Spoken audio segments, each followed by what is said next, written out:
Karnataka Muslim Jamaat ಮತ್ತು SSF ಸಂಘಟನೆ ವತಿಯಿಂದ ಈ ದಿನ ತುಮಕೂರಿನ ಸ್ಟಾರ್ ಪ್ಯಾಲೇಸಿನಲ್ಲಿ ರಂಜಾನ್ ಪ್ರಯುಕ್ತ ಇಫ್ತಾರ್ ಕೂಟವನ್ನು ಆಯೋಜನೆ ಮಾಡಲಾಗಿತ್ತು.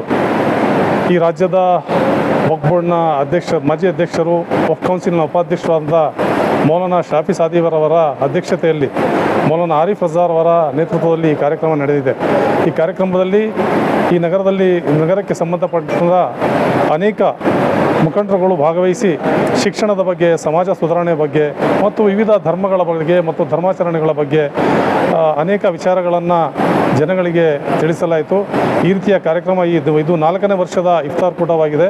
ಮುಂದೆ ಇನ್ನೂ ಅದ್ಭುತವಾಗಿ ಈ ಕಾರ್ಯಕ್ರಮವನ್ನು ರಚಿಸಲು ಮೌಲಾನಾ ಸಾದಿ ಸಾಹೇಬ್ರವರು ಉಪದೇಶವನ್ನು ಕೊಟ್ಟಿದ್ದಾರೆ. ಅದೇ ನಿಟ್ಟಿನಲ್ಲಿ ನಾವೆಲ್ಲರೂ ಸೇರಿ ಮುಂದಿನ ದಿನಗಳಲ್ಲಿ ಇದೊಂದು ಥರ ಸರ್ವಧರ್ಮ ಇಫ್ತಾರ್ ಕೂಟವಾಗಬೇಕು ಅಂತ ಹೇಳಿದರೆ ಆ ನಿಟ್ಟಿನಲ್ಲಿ ನಾವೆಲ್ಲರೂ ಕೂಡ ಮುಂದೆ ಪ್ರಯತ್ನ ಮಾಡ್ತೀವಿ ಅಂತ ಹೇಳೋಕ್ಕೆ ಬಯಸ್ತೇನೆ. ಅಸ್ಸಲಾಮು ಅಲೈಕುಂ. ನಾನು ನವಾಜ್ ಅಹಮದ್ ಶೇಖ್, ಜಿಲ್ಲಾ ವಕ್ಫ್ ಬೋರ್ಡ್ ಉಪಾಧ್ಯಕ್ಷ ಇದ್ದೇನೆ, ಉತ್ತರ ಕನ್ನಡ ಜಿಲ್ಲೆಯಿಂದ. ಇವತ್ತು ವಿಶೇಷ ಈ ರಂಜಾನ್ ಹಬ್ಬದ ಪ್ರಯುಕ್ತ ಇಫ್ತಾರ್ ಪಾರ್ಟಿಗೆ ನನಗೆ ಆಹ್ವಾನ ನೀಡಲಾಗಿತ್ತು. ಕರ್ನಾಟಕ ಮುಸ್ಲಿಂ ಜಮಾತ್ ಸಂಘಟನೆ ಹಾಗೂ SSF ಸಂಘಟನೆ. ನಾನು ಕರ್ನಾಟಕ ಮುಸ್ಲಿಂ ಜಮಾತಿನ ರಾಜ್ಯ ಸಮಿತಿಯ ಸದಸ್ಯನೂ ಆಗಿದ್ದೇನೆ. ಕಳೆದ 7 ವರ್ಷದಿಂದ ನಾವು ಸಕ್ರಿಯವಾಗಿ ಕೆಲಸ ಮಾಡ್ತಿದ್ದೇವೆ. ಇಡೀ ರಾಜ್ಯದಲ್ಲಿ ಉತ್ತರ ಕರ್ನಾಟಕ ಆಗ್ಬೋದು, ಕರಾವಳಿ ಬೆಲ್ಟ್ ಆಗ್ಬೋದು, ಎಲ್ಲದಲ್ಲಿ ಕರ್ನಾಟಕ ಮುಸ್ಲಿಂ ಜಮಾತ್ ಹಾಗೂ SSF ತನ್ನದೇ ಆದಂಥ ಒಂದು ಕೆಲಸವನ್ನು ಮಾಡ್ತಾ ಬಂದಿದೆ, ಸಮಾಜಮುಖಿ ಕೆಲಸವನ್ನು ಮಾಡ್ತಾ ಬಂದಿದೆ. ಇವತ್ತು ಪ್ರಥಮ ಬಾರಿಗೆ ನಾವು ಬೆಂಗಳೂರು ಹೋಗಬೇಕಾದ್ರೆ ನಾನು ತುಮಕೂರಿಂದ ಪಾಸ್ ಆಗ್ತಿದ್ದೆ. ಆದರೆ ನಾವು ತುಮಕೂರಂಥ ಒಂದು ಸುಂದರ ಒಂದು ಶಹರ ಅಂತ ಹೇಳ್ಬೋದು. ನಮ್ಮ ತುಮಕೂರು ಸಿಟಿಗೆ ನಾನು ಫಸ್ಟ್ ಟೈಮ್ ನಾನು ನೋಡಿದ್ದೇನೆ, ಬಹಳ ಖುಷಿಯಾಯಿತು. ಅದೇ ರೀತಿ ಫಸ್ಟ್ ಟೈಮ್ ಈ ತುಮಕೂರು ಇದರಲ್ಲಿ ಕಲ್ಪತರು ನಾಡಿನಲ್ಲಿ ಇಫ್ತಾರ್ ಕೂಟದಲ್ಲಿ ಭಾಗಿಯಾಗಿದ್ದಕ್ಕೆ ನಮಗೆ ತುಂಬ ಖುಷಿ ಆಗ್ತಾ ಇದೆ.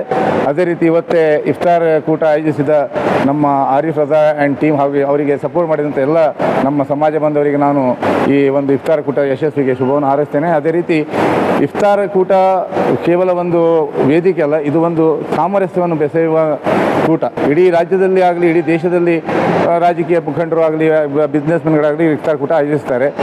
ಇವತ್ತು ಇಲ್ಲಿ ಒಂದು ಇಫ್ತಾರ್ ಕೂಟ ಆಗದೆ, ಇಫ್ತಾರ್ ಕೂಟ ಎಲ್ಲ ಕಡೆ ಆಗಬೇಕಂತ ನಾನು ಆಶೆ. ಯಾಕೆಂದರೆ ಇಸ್ಲಾಂ ಧರ್ಮದ ಬಗ್ಗೆ ನಮ್ಮ ಹಿಂದೂ ಬಾಂಧವರು ಅದಕ್ಕೆ ಒಂದು ಏನಂತ ಅದನ್ನು ಅಂಡರ್ಸ್ಟ್ಯಾಂಡ್ ಮಾಡುವಂಥ ಒಂದು ಪ್ಲ್ಯಾಟ್ಫಾರ್ಮ್ ಇಫ್ತಾರ್ ಕೂಟ ಆಗಿದೆ. ಅದರಲ್ಲಿ ಹೆಚ್ಚಿನ ಜನ ಹಿಂದೂ ಬಾಂಧವರು ಅದರಲ್ಲಿ ಭಾಗಿಯಾಗಬೇಕು. ಮತ್ತು ಇಸ್ಲಾಂ ಏನು, ಅದರ ಸಂದೇಶ ಏನು, ಪ್ರವಾದಿ ಮೊಹಮ್ಮದರು ಏನು ಸಂದೇಶವನ್ನು ಕೊಟ್ಟಿದ್ದಾರೆ ಅನ್ನೋ ಬಗ್ಗೆ ನಮ್ಮ ಹಿಂದೂ ಬಾಂಧವರು ಅರ್ಥಕೊಂಡರೆ ನಾವು ಇಫ್ತಾರ್ ಕೂಟ ಮಾಡಿದ್ದಕ್ಕೆ ಒಂದು ಒಳ್ಳೆಯ ಪ್ರಯೋಜನ ಆಗುತ್ತೆ ಅಂತ ನನ್ನ ಭಾವನೆ. ಅದೇ ರೀತಿ ಕಲ್ಪತರು ನಾಡು ಸರ್ಜಮೀನೆ ತುಮಕೂರು, ಇದಕ್ಕೆ ನಾನು ಬಂದಿದ್ದೇನೆ. ಅವತ್ತು ನಾನು ಈ ನಿಮ್ಮ ನ್ಯೂಸ್ ಚಾನಲ್ ಮುಖಾಂತರ ಇಡೀ ತುಮಕೂರು ಜಿಲ್ಲೆಯ ಮುಸ್ಲಿಂ ಬಾಂಧವರಿಗೆ ಹಾಗೂ ಇಡೀ ಕರ್ನಾಟಕದ ಮುಸ್ಲಿಂ ಬಾಂಧವರಿಗೆ ರಂಜಾನ್ ಹಬ್ಬದ, ಈಗ ಕೆಲವೇ ದಿವಸದಲ್ಲಿ ರಂಜಾನ್ ಹಬ್ಬ ಬರ್ತಾ ಇದೆ, ರಂಜಾನ್ ಹಬ್ಬದ ಒಂದು ಈದ್ ಮುಬಾರಕ್ ಶುಭಾಶಯವನ್ನು ಕೊಡ್ತಾ ನನ್ನ ಮಾತು ಮುಗಿಸ್ತೇನೆ. ತನಗೆ ಅವಕಾಶ ಕೊಟ್ಟ ಎಲ್ಲರಿಗೂ ಧನ್ಯವಾದ ಅರ್ಪಿಸ್ತೇನೆ. ಧನ್ಯವಾದ, ಶುಕ್ರಿಯಾ, ಅಲ್ಲಾಹ್ ಹಾಫಿಸ್. ಅಸ್ಸಲಾಮು ಅಲೈಕುಂ ವರಹಮತುಲ್ಲಾ. ಎಲ್ಲರಿಗೂ ನಮಸ್ಕಾರ. ಅಲ್ಹಮ್ದುಲಿಲ್ಲಾ. ಇವತ್ತು ಕರ್ನಾಟಕ ರಾಜ್ಯದ ಕಲ್ಪತರ ನಾಡಾದಂತಹ ತುಮಕೂರಿನಲ್ಲಿ ನಾವಿದ್ದೇವೆ. ಇವತ್ತು ಇಲ್ಲಿ 2019ನೇ ಇಸವಿಯಂದು ಕೊರೋನಾ ಸಮಯದಲ್ಲಿ ಇಲ್ಲಿ ಸ್ಥಾಪಿಸಲ್ಪಟ್ಟಂತಹ ಕರ್ನಾಟಕ ಮುಸ್ಲಿಂ ಜಮಾತ್ ಇವತ್ತು 4 ವರ್ಷಗಳಿಂದ ಇಲ್ಲಿ ಇಫ್ತಾರ್ ಕೂಟ ಹಾಗೂ ಇನ್ನಿತರ ಸಾಮಾಜಿಕ ಧಾರ್ಮಿಕ ಕಾರ್ಯಕ್ರಮಗಳನ್ನು ಹಮ್ಮಿಕೊಳ್ತಾ ಇದ್ದೇವೆ.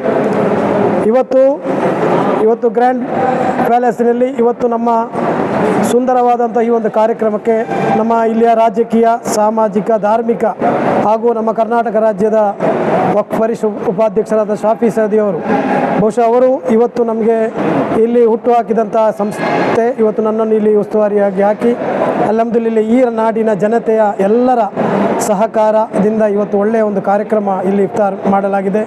ಕಷ್ಟ ಜನಗಳ ಹಸಿವೆಯನ್ನು, ಹಸಿವೆ ಏನು ಎಂಬುದನ್ನು ಈ ಜಗತ್ತಿಗೆ ತೋರಿಸಿಕೊಟ್ಟಂಥ ಪವಿತ್ರವಾದ ಇಸ್ಲಾಂ ಈ ಒಂದು ರಂಜಾನ್ ತಿಂಗಳಲ್ಲಿ ನಾವೆಲ್ಲ ಇದ್ದೇವೆ. ಅದರ ಇಫ್ತಾರ್ ಕೂಟ ಇಲ್ಲಿ ನಡೆದಿದೆ. ಎಲ್ಲರೂ ಬಂದು ಈ ಒಂದು ಕಾರ್ಯಕ್ರಮದಲ್ಲಿ ನಮ್ಮ ಈ ಕಾರ್ಯಕ್ರಮಕ್ಕೆ ಆಶೀರ್ವಾದ ಮಾಡಿದ್ದಾರೆ. ಇನ್ನು ಮುಂದಿನ ದಿವಸಗಳಲ್ಲೂ ಎಲ್ಲ ಕಾರ್ಯಕ್ರಮಕ್ಕೂ ತಾವೆಲ್ಲರೂ ಸಹಕರಿಸಬೇಕಾಗಿ ಈ ಮಾಧ್ಯಮದ ಮೂಲಕ ನಾವು ಕೇಳಿಕೊಳ್ಳುತ್ತಾ ಅಸ್ಸಲಾಮು ಅಲೈಕುಂ ವರಹಮತುಲ್ಲಾಹಿ ವಬರಕಾತುಹು. ಅಸ್ಸಲಾಮು ಅಲೈಕುಂ ವರಹಮತುಲ್ಲಾಹಿ ವಬರಕಾತುಹು. ಇವತ್ತು ತುಮಕೂರಿನ ಸ್ಟಾರ್ ಪ್ಯಾಲೇಸಲ್ಲಿ SSF ಮತ್ತು ಕರ್ನಾಟಕ ಮುಸ್ಲಿಂ ಜಮಾತ್ ರವರಿಂದ ಏನು ಇಫ್ತಿಯಾರ್ ಗ್ರ್ಯಾಂಡ್ ಮೀಟ್ ಆರ್ಗನೈಸ್ ಆಗಿತ್ತು, ಇವರಿಗೆ ನನ್ನ ಕಡೆಯಿಂದ ತುಂಬ ಹೃದಯಪೂರ್ವಕ ಧನ್ಯವಾದ ಹೇಳುತ್ತಾ, ಇದು ಅವರ 4ನೇ ವರ್ಷದ ಸಕ್ಸಸ್ಫುಲ್ ಇಫ್ತಿಯಾರ್ ಮೀಟ್ ಆಗಿರುತ್ತದೆ. ನಾನು ಕೂಡ ಈ ಇಫ್ತಿಯಾರ್ ಮೀಟಲ್ಲಿ ಸುಮಾರು 2 ವರ್ಷದಿಂದ ಭಾಗವಹಿಸ್ತಾ ಇದ್ದೀನಿ. ಇವತ್ತು ಇಲ್ಲಿ ನನ್ನ ಕಂಡು ಬಂದಿದ್ದೇನೆಂದರೆ ಇಫ್ತಿಯಾರ್ ಕೂಟದಲ್ಲಿ SSF ಮತ್ತು ಮುಸ್ಲಿಂ ಆರ್ಗನೈಸೇಷನ್ ಏನಿದೆ ಜಮಾತ್ರವರು ನಾನ್ ಮುಸ್ಲಿಂ ಬ್ರದರ್ಸ್ನ ಕರೆಸಿ ಇಲ್ಲಿ ಭಾವೈಕ್ಯತೆಯ ಮೆಸೇಜ್ ಕೊಟ್ಟಿದ್ದಾರೆ. ಮುಸ್ಲಿಂ ಬಾಂಧವರು ರಂಜಾನ್ ತಿಂಗಳಲ್ಲಿ ಯಾವ ಥರ ಉಪವಾಸ ಇರ್ತಾರೆ, ಯಾವ ಥರ ರಂಜಾನ್ದಲ್ಲಿ ಕೆಟ್ಟ ಕೆಲಸಗಳು ಮಾಡಬಾರ್ದು, ಒಂದೇ ಒಳ್ಳೆತನವನ್ನು ತೋರಿಸ್ಬೇಕು ಅಂತ ನಮ್ಮ ನಾನ್ ಮುಸ್ಲಿಂ ಬಾಂಧವ್ರಿಗೆ ಕರೆಸಿ ಅವರೆಲ್ಲ ನಮ್ಮ ಇಸ್ಲಾಮ್ದ ಬ್ಯೂಟಿಫುಲ್ ಫೇಸ್ ತೋರಿಸಿದ್ದಾರೆ. ಅವ್ರಿಗೆ ನಾನು ಧನ್ಯವಾದ ಹೇಳ್ತೇನೆ. ಮತ್ತು ಈ ಕಾರ್ಯಕ್ರಮದಲ್ಲಿ ನಮ್ಮ ಉಲ್ಮಾಯದ್ದೀನ್ ಶಾಫಿ ಸಾಹೇಬ್ರು ಅವರು ಕೆಲವು ಮಾತುಗಳನ್ನು ನಮಗೆ ತಿಳಿಸಿದರು. ಆ ಮಾತುಗಳು ಏನಂದರೆ, ನಮ್ಮ ಮುಸ್ಲಿಂ ಜನಾಂಗರವರಿಗೆ ಅವರು ಮನವಿ ಮಾಡಿದ್ರು, ನಮ್ಮ ಮುಸಲ್ಮಾನ್ ಮಕ್ಕಳನ್ನು ಎಜುಕೇಷನಲ್ಲಿ ಮುಂದೆ ತನ್ನಿ. ಏನಕ್ಕಂದರೆ ಈ ಕಾಲದಲ್ಲಿ ನಮ್ಮ ಮುಸ್ಲಿಂ ಮಕ್ಕಳಿಗೆ ಎಜುಕೇಷನ್ ತುಂಬ ಅವಶ್ಯಕತೆ. ಇದೇ ಥರ ನನ್ನ ಲೀಡರ್ ಬ್ಯಾರಿಸ್ಟರ್ ಅಸದುದ್ದೀನ್ ಓವೈಸಿ ಸಾಹೇಬರು ಕೂಡ ಪದೇ ಪದೇ ಹೇಳ್ತಿರ್ತಾರೆ ಮುಸಲ್ಮಾನ ಮಕ್ಕಳಿಗೆ, ಮುಸಲ್ಮಾನ್ ಯುವಕರಿಗೆ, ಮಕ್ಕಳೇ ನಿಮ್ಮ ಕೈಯಲ್ಲಿ ಪೆನ್ ಇರಬೇಕು, ನಿಮ್ಮ ಕೈಯಲ್ಲಿ ಚಾಕು ಇರಬಾರ್ದು ಅಂತ. ಅದನ್ನು ನಾನು ಕೇಳಬಂದು ತುಂಬ ಖುಷಿ ಆಯಿತು. ಈವನ್ ನಮ್ಮ ಬ್ಯಾರಿಸ್ಟರ್ ಅಸದುದ್ದೀನ್ ಓವೈಸಿ ಸಾಹೇಬರು ಹೇಳ್ತಾರೆ, ನಮ್ಮ ಹಿಜಾಬಿ ಗರ್ಲ್ ಕೂಡ ಒಂದು ದಿವಸ ಈ ದೇಶದ ಪ್ರೈಮ್ ಮಿನಿಸ್ಟರ್ ಆಗ್ತಾಳೆ ಅಂತ ಅವರು ಆಸೆ ಇಕ್ಕಿದ್ದಾರೆ. ಇದೇ ಥರ ನೀವೆಲ್ಲರೂ ಎಜುಕೇಷನಲ್ಲಿ ಮುಂದೆ ಬಂದು ಬೇರೆ IAS IPS ಜಡ್ಜ್ ಬ್ಯಾರಿಸ್ಟರ್ ಆಗಿದ್ರೆ ನಮ್ಮ ಸಮುದಾಯಕ್ಕೂ ಒಳ್ಳೆ ಆಗುತ್ತೆ, ನಮ್ಮ ದೇಶಕ್ಕೂ ಒಳ್ಳೆ ಆಗುತ್ತೆ ಅಂತ ಹೇಳ್ತಾ ನನ್ನ ಮಾತನ್ನು ಮುಗಿಸ್ತೀನಿ. ಜೈ ಭಾರತ್, ಜೈ ಕರ್ನಾಟಕ.